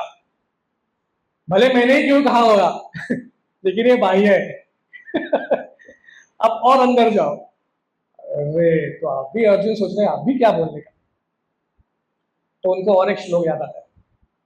तो कहते हैं कि भगवान ने गीता में कहा है कि ब्रह्म भूत प्रसन्नात्मा न शोचति न कांक्षति समस्त सर्वेषु भूतेषु मद भक्तिम लभते परा। ये जीवन का लक्ष्य है। अभी इसके पीछे थोड़ा सा एक एक्सप्लेनेशन है। यहाँ पे बताया गया है ब्रह्मभूत। तो व्यक्ति ब्रह्मभूत कैसे बनता है? तो वो कह रहा है कि भगवान आप कह रहे हो ना कि सब कुछ छोड़ छाड़ के शरण में जाओ, मैं ऐसे कह ही नहीं रहा हूं आपको कि सब कुछ छोड़ छाड़ के शरण में जाओ। मैं तो ये कह रहा हूं कि आप विचार करो। आपने मुझे कहा था ना विमृश्येत दशेषेण, सोचो अच्छे से, पूरा विचार करो। मैं वही कह रहा हूं आपको कि आप विचार करो, अपने मन से विचार करो, अच्छे से समझो कि मैं शरीर नहीं हूं, मैं आत्मा हूं। और उस आध्यात्मिक स्तर पर आप भगवान के शरण में आ जाओ तो आप सुखी बन जाओगे। ब्रह्मभूत प्रसन्नात्मा न शोचति न कांक्षति समस्त सर्वेषु भूतेषु मद भक्ति लभते परम। ऐसे व्यक्ति को आपकी सबसे बड़ी भक्ति मिल जाएगी, जो जीवन का ध्येय है। मैं वही आपको कह रहा हूं। चैतन्य महाप्रभु कहते हैं ये भी एक्सटर्नल है। और थोड़ा आगे जाओ तो ये एक्सटर्नल क्यों हो गया? तो इसमें कहा गया है कि आप अपने मन से विचार कर रहे हो। भगवान ने कुछ बोल दिया, उसको अपने जीवन में कैसे उतारना है ये मैं मेरे मन से ही विचार कर रहा हूँ, क्योंकि आपका मन तो भौतिक है ना, आपका मन तो आध्यात्मिक नहीं है। तो आपके मन के विचार है वो भी भौतिक ही हो सकते हैं। एक बार राधानाथ महाराज ने प्रवचन में एक बार कहा था कि जो रामायण की कहानी है, जिसमें जब वो हिरण, जब वहां पे मारीच हिरण बन के आया था, हाँ, और सीता ने कहा कि मुझे हिरण चाहिए, फिर वो हिरण भाग गया, फिर राम उसके पीछे चले गए। फिर वो मारीच ने ही बताया, शायद आपको सबको बोर हो गया है ना, बहुत लंबा चल गया, मैं 2 मिनट में खत्म करता हूँ, डोंट वरी, एक पॉइंट पे आता हूँ, फिर वहां पे एंड करता हूँ। ठीक है, तो हिरण तो भाग गया, फिर उसको पकड़ने रामचंद्र जी चले गए, फिर वहां पे लक्ष्मण खड़े थे और सीता खड़ी थी। अभी वो जब हिरण मारा, मतलब मारीच को मारा, तो मारीच ने क्या बुलाया, हे लक्ष्मण, हे सीते, मुझे बचाने के लिए आ जाओ। राम की आवाज में मारीच ने बुलाया। तो लक्ष्मण ने बोला कि डोंट वरी। एक तो सबसे पहले, मतलब लक्ष्मण ने अभी तक कभी बताया नहीं था, लेकिन सबसे पहले जानो कि मैं भी एक भगवान ही हूं, मतलब लक्ष्मण भी भगवान ही है ना, वो तो भगवान ही है, वो तो अनंत शेष है। तो 84.5 लाख योनिया में जानता हूँ, ये हिरण कोई भी ऐसी योनि में नहीं आया है। ये कोई मायावी दानव है। तो 84.5 लाख योनिया में जानता हूँ ना। आपको लगता है कि हिरण कोई अच्छा स्पीशीज है, नया वाला, फॉरेस्ट में आया हुआ नया गोल्डन डियर है ही नहीं, ऐसा कुछ मैंने बनाया नहीं, ऐसा कुछ मैं बनना ही जानता हूँ। तो सीता मैया कहती नहीं नहीं नहीं, तुम जाओ। तो राधानाथ महाराज कहते हैं कि कभी कभी हमारा मन जो है ना, वो ऐसे ही भगवान की आवाज में बोलता है, तुम ऐसा करो, तुम वैसा करो। हाँ? ये भक्त ऐसा करता है, इसको भक्त बनने का ही अधिकार नहीं है। भक्त कभी ऐसा करता है, भक्त कोई ऐसा बिहेव करता है। हाँ? तो हमको समझना चाहिए कि ये भगवान नहीं बोल रहे, ये मेरा परमात्मा नहीं बोल रही है, ये मेरा मारीच जैसा मन है वो बोल रहा है, जो मुझे भटकाना चाहता है मेरे भक्ति मार्ग से, बस, और कुछ नहीं। तो आपको माइंड ना सारी जस्टिफिकेशन दे देगा, अरे खा लो यार, एक बार खाने से क्या धर्म भ्रष्ट होता है क्या, ऐसा बोलते हैं ना लोग ऑफिस में, एक बार खा ले यार, तेरा भगवान को मैं बोल दूंगा। मुझे एक बार इसने कहा था, मैंने बोला, कोई बंदा लेके आया था राजकोट या जयपुर से, कहीं से पता नहीं कहाँ से, कोई स्पेशल भजी लेके आया था, भजिया और भजी। तो मैंने देखा तो एक छोटा सा लिया टेस्ट, तो उसमें ओनियन का स्मेल आया, तो मैंने खाया नहीं। तो बोलते हैं अरे अभी तो खा ही लिया है ना, अभी पूरी ही खा ले, तेरे भगवान को मैं बोलूंगा, एक दिन माफ कर ले तेरे को करके। मैंने बोला कि मैं भगवान के लिए नहीं कर रहा हूँ, मैं मेरे खुद के लिए कर रहा हूँ। मैंने भगवान को प्रॉमिस किया, उसको मैं फॉलो कर रहा हूँ, भगवान कुछ भी नहीं मानेंगे, मुझे पता है। मेरा भी कुछ कमिटमेंट है कि नहीं खुद का, या सब कुछ मुझे भगवान के लिए ही करना है, अरे भगवान ने ऐसा बोला, भगवान ने ऐसा बोला, भगवान। आपका खुद का कुछ है कि नहीं कमिटमेंट जीवन में, सब कुछ भगवान के लिए करोगे क्या? भगवान ने बोला है मुझे शरण जाओ, तो मुझे नहीं जाना है, क्या कर लोगे? नहीं, मैं जानता हूं कि शरण जाने में क्या फायदा है, मैंने उसका अनुभव किया है। हाँ, मैंने उसका अनुभव नहीं किया, मैंने उसका आस्वादन किया है, मैंने उसके टेस्ट को पहचाना है, इसलिए मैं करूंगा। और आप अगर करोगे तो आप भी उसका आस्वादन कर सकते हैं। हाँ, इसलिए तो ये, एनीवे, तो coming back to the point कि I don't know how I got drifted here. हाँ, तो मारिच।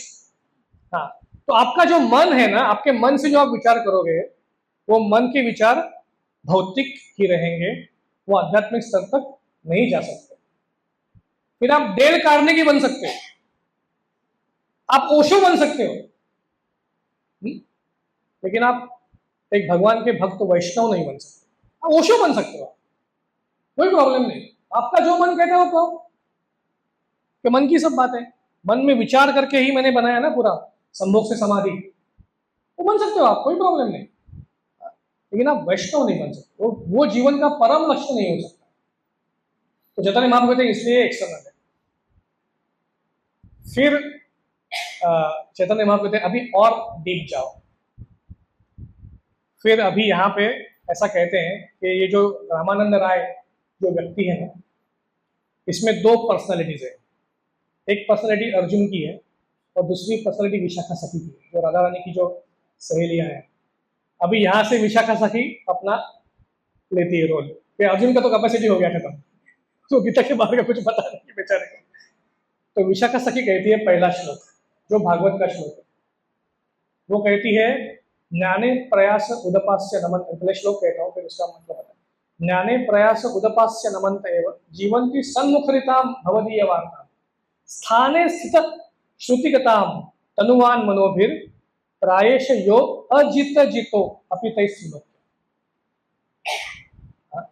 ये श्लोक सुनने के बाद चैतन्य महाप्रभु कहते हैं अभी आपने सही बोला, now you are on track. अब तक भगवान सबको रिजेक्ट कर रहे थे, फर्स्ट टाइम चैतन्य महाप्रभु ने कहा एहो है, हाँ now you are on point. तो क्या बता रहा है श्लोक? अब ये श्लोक कौन बोलता है? ये श्लोक भागवत के 10वें स्कंद में आता है। ये लॉर्ड ब्रह्मा जी जब ब्रह्म विमोहन लीला होती है, उसके पश्चात जब भगवान की प्रार्थना करते हैं, उसमें ये श्लोक भगवान के लिए बोलते हैं। क्या कह रहे हैं? ज्ञाने प्रयास उदपास्य, यानी जो ज्ञान मार्ग है ना, उस ज्ञान मार्गों को आप छोड़ दो। तो क्या करो? नमंत एव, भगवान के सामने हाथ जोड़ो। और इसके लिए क्या करो? जीवन की सन्मुखरिताम भवदीय वार्ता, कि कोई एक सत्पुरुष को पकड़ो, कोई आत्मा साक्षात्कारी व्यक्ति, सत्पुरुष जो भगवान के बारे में कथा कर रहा है, उससे सिर्फ सुनो बस, और कुछ नहीं करना है, सिर्फ सुनना है, श्रवण करना है। लेकिन ऐसे व्यक्ति से जो साक्षात्कारी है, जो भगवान का भक्त है, जो सन्मुखरिताम, जो एक सत्पुरुष है, उसके मुख से सुनो। कहीं जाने की जरूरत नहीं है, स्थाने स्थित, एक जगह पर ही बैठो। और श्रुतिगता, हर दिन सुनो, 5 मिनट सुनो, 10 मिनट सुनो, लेकिन एक सत्पुरुष से सुनो। ऐसा आप करोगे तो क्या होगा पता है? क्या होगा? अजितो अपि जितो तैसे लोग। क्या एक व्यक्ति है जिसको कोई जीत नहीं सकता, जो अजित है, वो कौन है? वो है भगवान कृष्ण। उसको कोई जीत नहीं सकता, लेकिन एक व्यक्ति जीत सकता है। कौन? बस जो ये काम करता है, एक जगह पर बैठकर भगवान के बारे में श्रवण करता है, बस। आप बोले भाई हाउ, मतलब इतना सिंपल। तो आइंस्टाइन है ना, आइंस्टाइन वो कहते हैं कि 4 तरह के लोग होते हैं। कहता है एक तो होता है इंटेलिजेंट, जो जानता है कि सब कुछ सॉल्व करना जानता है। जब इंटेलिजेंट की पराकाष्ठा होती है ना, तब वो बनता है ब्रिलियंट। जब ब्रिलियंट की पराकाष्ठा होती है तो वो बनता है जीनियस, और जब जीनियस की पराकाष्ठा होती है तब वो बनता है सिंपल। ये आइंस्टाइन कहता है, मैंने कहता। तो आइंस्टाइन कहता है कि simplicity is the epitome of sophistication. मतलब मस्त हो, मुझे बहुत अच्छा लगता है सेंटेंस। क्या? Simplicity is the epitome of sophistication, मतलब जटिलता का परमोच्च बिंदु है सरलता। वही भगवान है ना, भगवान सरल है ना एकदम। भगवान ऐसा कुछ एकदम कॉम्प्लेक्स ऐसा कुछ पहनते हैं बॉडी पे, एक कांधे कामलकारी, एक काली कंबल हाथ में ले ली, एक हाथ में फ्लूट ले ली, ना तो सुदर्शन चक्र है, ना तो धनुष्य बाण है, ना तो सिंपल। और करते क्या है? गैया का चराते हैं। मतलब आप में से मुझे ऑनेस्टली बोलो, कितने लोग गैया चराने के लिए तैयार है एज अ प्रोफेशन? प्रोफेशन क्या?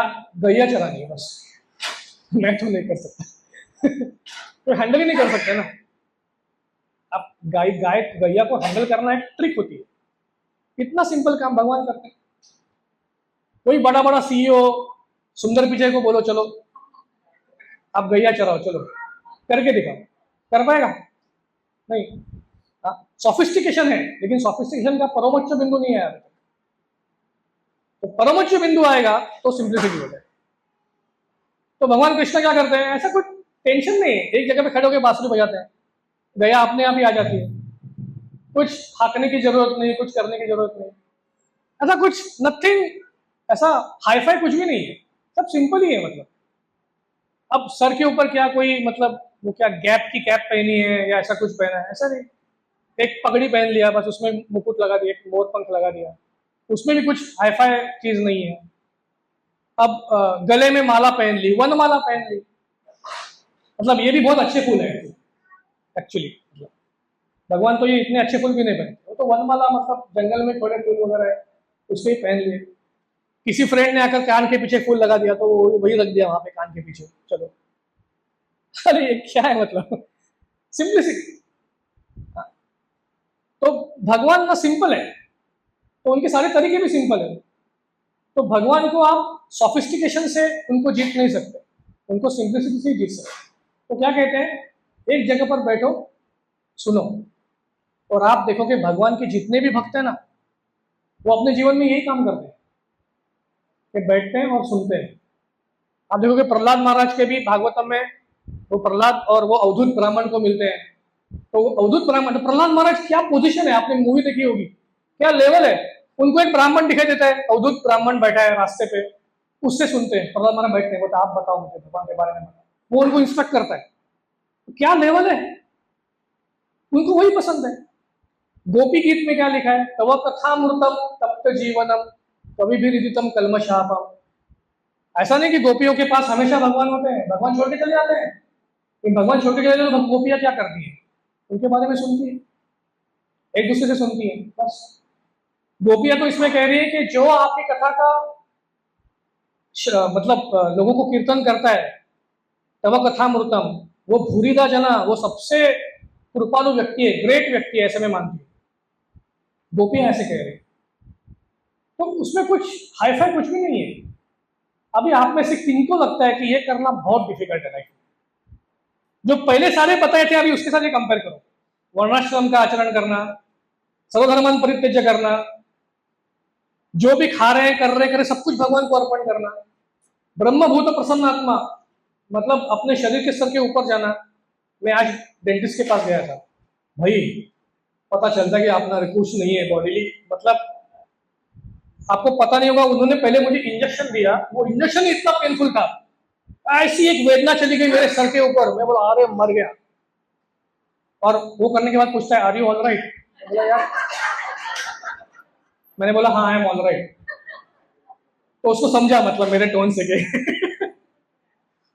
तो फिर दूसरा इंजेक्शन लगाने के लिए उसने मेरे को एक लोकल एप्लीकेशन लगाया था जेल का, ताकि इंजेक्शन ना दुखे, मतलब दांत निकालने के लिए ना दुखे इसलिए इंजेक्शन, और इंजेक्शन ना दुखे इसलिए लोकल एप्लीकेशन। तो मैं क्या ब्रह्मभूत प्रसन्नात्मा कर सकता हूँ मेरे जीवन में, किधर स्कोप ही नहीं है। लेकिन क्या मैं सन्मुखरिताम भवदीय वार्ताम कर सकता हूँ, क्या मैं किसी सेंटली पर्सन से सुन सकता हूँ? हाँ, कोई भी कर सकता है। तो ये मास्टर की है। मास्टर की क्यों बताया गया, अगर आप बैंक में जाओगे ना, तो बैंक में कैसा होता है कि एक चाबी आपके पास होती है और दूसरी चाबी उनके पास होती है, दोनों जब लगती है ना तब आपका लॉकर खुलता है। तो हमारे पास की चाबी क्या कहती है कि आप सन्मुखरिताम भवदीय वार्ता, दूसरी चाबी भगवान के पास है। वो क्या होता है, अजीत अजीतो, वो जीत जाते हैं, जैसे जीत जाते हैं वो अपनी चाबी लगाते हैं, और फिर आपको वो भगवान के प्रेम का जो लॉकर है ना वो खुल जाता है। चैतन्य महाप्रभु कहते हैं कि मैं ऐसे लॉकर्स खोलने के लिए ही मैंने मेरा इंस्टीट्यूट एस्टेब्लिश किया। ऐसे लॉकर खोलो, और मेरे पास बहुत सारे लॉकर्स हैं और उसमें बहुत सारे फल पड़े हैं, लेकिन मेरे पास आदमी नहीं है काम करने के लिए। तो आप बन जाओ मेरी तरह से, आप मैं ऑर्डर करता हूं आपको, हमारा आज्ञा गुरु है या तारे देश, मैं आपको गुरु बनाता हूं, चलो इस देश को तार दो। तो वास्तव में मतलब सॉरी मैं आपको कुछ कहना नहीं चाहता हूं, वास्तव में किसी प्रभु जी को यहाँ पे आके लेक्चर देने की जरूरत नहीं, आप में से भी कोई दे सकते हो। चैतन्य महाप्रभु यही अभिप्रेत है, उनको ये अभिप्रेत है कि कोई भी दे सकता है। जैसे वो रैटाटोली नाम की मूवी आई थी, पता है आपको, एनीबडी कैन कुक, याद है? वैसा महाप्रभु का सेंटेंस है एनीबडी कैन प्रीच। सिर्फ इतना करना है क्या, स्थाने स्थित श्रुतिगता तनुवान मनोभिर, बस। और जब ऐसे सुनते सुनते सुनते जब आपका वो जो पॉट इतना हेवी हो जाएगा ना, तो फिर वो ओवरफ्लो करने लगता है, ओवरफ्लो। उसमें आपको बोलना नहीं पता कि जाके प्रचार करो करके, वो ऐसे ही निकलते रहता है बाहर क्योंकि वो ओवरफ्लो हो गया, आपने सुन लिया और अभी वो ओवरफ्लो हो गया। हम में से हर एक भक्त को उस ओवरफ्लो स्टेट में जाना चाहिए एक्चुअली। हमको सुबह उठ के पूछना चाहिए कि am I overflowing, not yet, so let me hear something. 5 minutes, 10 minutes, how much ever time you take. कितने सारे व्हाट्सएप ग्रुप है आजकल, कितने सारे चैनल्स है, मतलब now we are burden with, मतलब bombardment of information, overburden with information, लेकिन फिर भी लोग हमारे पास टाइम नहीं है। तो टाइम नहीं होता है, बेसिकली विलिंगनेस नहीं होता। तो हमको विलिंगनेस ही डेवलप करना है बस, ताकि वो अफेक्शन आ जाए। ठीक है, हरे कृष्णा, चलो प्रभुपाद की जय। सॉरी मैंने बोर किया होगा आपको, तो अगर आपको कुछ,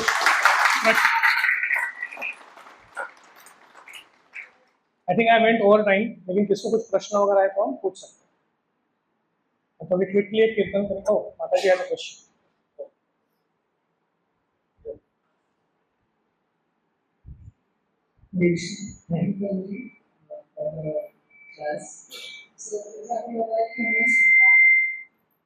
जैसे अभी आपने बताया कि भारत में व्हाट्सएप ग्रुप है और जो जो इस्लामी फॉलो कर रहे हैं हमारे घर में, हमारे दोस्त हैं, वो पता नहीं क्या है, क्या इम्पोर्टेंस है, तो उनको सुनना चाहिए बस। जैसा हमारा रोशन है और ऐसे लोग हैं जो हम बोलने से मतलब पीछे तो आपको नहीं मानते, लेकिन हम फिर इसको फॉलो मतलब कैसे आइडेंटिफाई करें कि वो सही है और उनको हम बता सकें कि ये सही और ये गलत है। हमें वो कैसे आइडेंटिफिकेशन करना है, क्या हमें उससे कौन से से हम डिफरेंशिएट कर सकते एक मतलब कॉमन क्वेश्चन है, सबको ही है, हर कोई व्यक्ति इसमें भी आता है, लेकिन मेरा अनुभव क्या है मैं अभी तक आपको बताता हूँ। तो गीता में भगवान भी कहते हैं कि आ, एक व्यक्ति को तब तक ज्ञान देना नहीं चाहिए जब तक कोई पूछने के लिए ना आए। कोई अगर पूछने के लिए आता है कि भाई मैं अभी कंफ्यूज हो गया हूं, मुझे बताओ क्या है, तो फिर आप बताओ। भगवान कृष्ण भी जब तक अर्जुन कंफ्यूज होकर सामने बोलता नहीं कि अभी मैं क्या करूं, मैं अभी सब खत्म हो गया, मैंने गांडी रख दिया, ये हो गया वो हो गया, फिर भगवान कहते अभी मैं बात करता हूँ। तब अभी तो तू ही बात कर रहे थे ना, तो मैं कैसे बात करूं। जैसे वो एक मटका होता है, मटके के ऊपर एक ढक्कन होता है। वो ढक्कन एक बार मटके को कहता है कि यार तू सबको पानी देता है, मुझे पानी देता नहीं, क्योंकि तू ऊपर बैठा है ना, तो नीचे आकर को पानी देता हूँ। तो जब तक कोई पूछता नहीं है तब तक आप कैसे उसको बताओगे। तो कभी मैं तो स्टोरी, हम बेस्ट क्या कर सकते हैं कि हम भगवान का प्रसाद सबको दे सकते हैं, कोई प्रसाद के लिए कोई ना नहीं कहता। तो ये जो श्लोक है, हम अपने महाप्रसाद का जो श्लोक गाते हैं उसमें क्या है, महाप्रसादे गोविंदे नाम ब्राह्मणी वैष्णवे स्वल्प पुण्यवताम। स्वल्प पुण्यवताम मतलब क्या, जिसके पास बहुत कम पुण्य है। ऐसे स्वल्प पुण्यवताम जो लोग होते हैं ना, उनका इन 4 चीजों में विश्वास नहीं होता। कौन सी 4 चीजें, महाप्रसाद, गोविंद नाम, ब्राह्मण और वैष्णव, 5। ये 5 चीजों में इन लोगों का विश्वास नहीं है। तो ठीक है, आपका हरिनाम में विश्वास नहीं है, आपका वैष्णव में विश्वास नहीं है, प्रसाद में है, मतलब आप स्वल्प पुण्यवताम नहीं हो। आपके पास अच्छा पुण्य है, इसलिए तो स्वल्प पुण्यवताम को प्रसाद हो तो बाजू में फेंक देगा क्या। अगर ले लिया प्रसाद मतलब अभी पुण्य चल रहा है, तो जितना दे सकते हैं प्रसाद उतना देंगे। और अगर कभी आपको किसी विषय के ऊपर विचार प्रदर्शन करने का मौका मिले तो आपको करना चाहिए और बोलना चाहिए कि नहीं, ये जो कह रहे हैं ना ये गलत है, क्योंकि ये शास्त्र में सपोर्टेड नहीं। तो ओशो कह रहा है कि आप संभोग से समाधि ले सकते हो, लेकिन ये भगवत गीता में सपोर्टेड नहीं। गीता में क्या है, समाधौ न विधीयते, क्या श्लोक है वो, आ,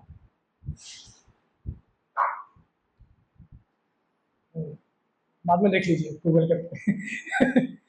तो उसमें भगवान कहते हैं कि अगर आप आपकी इंद्रियों के ऊपर नियंत्रण नहीं कर रहे हो, आप इंद्रियों को आप खाली खाली छोड़ रहे हो, आजाद छोड़ रहे हो पूरी तरह से, तो ऐसा व्यक्ति कभी समाधि तक नहीं पहुंच सकता। तो आप कह रहे हो संभोग से समाधि, लेकिन गीता इसको सपोर्ट नहीं कर रही। आप बोलोगे गीता क्या है, मैं सिद्धांत है ये, गीता के जो सिद्धांत है आप झूठे बना के दिखाओ ना। भगवान कह रहे हैं ना कि आप शरीर का आत्मा का कैसे ये होता है कि body grows, soul does not grow, इसको आप झूठा करके दिखाओ ना, आप नहीं दिखा सकते। तो गीता के सिद्धांत है वो इटरनल है, ऐसा नहीं कि वो 5000 साल पहले बोला था उसका अभी क्या रिलेवेंस है, ऐसा नहीं है कुछ, बिकॉज वो बोला ही नहीं शरीर के लिए, वो बोला ही आपकी आत्मा के लिए, तो हमेशा रिलेवेंस रहेगा उसका। तो ऐसे शरीर, ऐसे जगह पर आप एक्सप्रेस कर सकते हो ओपिनियन आपका, ताकि आपको लगे कि भाई मैंने कुछ तो जो था वो बोल दिया, आपको सही लगे, मैंने ऐसा सुन के नहीं लिया। और नम्रता से बोलना है, झगड़ा करने के हिसाब से नहीं कहना है, कहना कि देखो मेरे को ऐसा लगता है कि ये गलत है, क्योंकि आप जो कह रहे हो वो सिद्धांत सपोर्ट नहीं करते, sorry I can't by your stuff, इतना बोल के छोड़ दो। लेकिन प्रसाद देते रहो, फिर जब वो सुकृति बढ़ जाएगी तो अपने आप स्वीकार कर लेंगे। जैसे आप वो वेंडिंग मशीन में देखा होगा ना, उसमें आप 10 रुपये का कॉइन डालते हो और आपको वो एक 5 स्टार चाहिए जो 20 रुपये का है समझो, तो वो वेट करता है, प्लीज पुट 10 मोर, तो 10 डालते हो, फिर वो टू घूम करके नीचे गिरता है। वैसे सुकृति जब तक नहीं है, आपने डाल दिया, चलो हरि नाम दो अभी तक नहीं, थोड़ा और प्रसाद खाओ थोड़ा और सेवा करो, फिर अभी हो गया टिंग, तो फिर अपने आप आ जाएगा तो अपना वही काम है कि सबको बांटते रहो, ताकि जब उनका समय आए वेंडिंग मशीन में डालने का तो उनके पास सफिशिएंट सुकृति हो, ताकि उनको मिल जाए भगवान का प्रेम। तो इतना तो हम कर ही सकते हैं। एक रामदास स्वामी, सॉरी थोड़ा आगे डिस्ट्रैक्ट कर रहा हूँ, ऐसा सबको रामदास स्वामी का फॉलो करने की जरूरत नहीं है, लेकिन एक वचन है उनका जो मुझे बहुत अच्छा लगता है।